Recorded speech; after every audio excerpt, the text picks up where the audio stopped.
Reiz dzīvoja meitene, vārdā Zigrīda. Neviens viņu nemīlēja, viņa jutās ļoti skumji. Kādu dienu viņu vairs nevarēja izturēt un aizskrēja prom.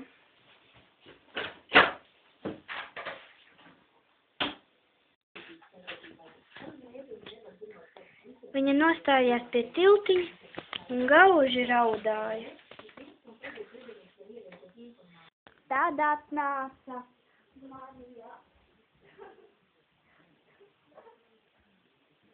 Lūdzu, ņem šo krēmu un uzsmērē to.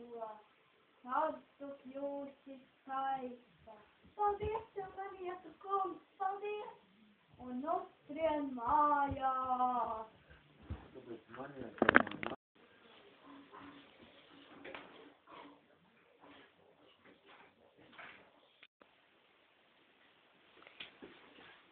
Viņa nostājās pie spoguļa un uzsmērēja krēmu.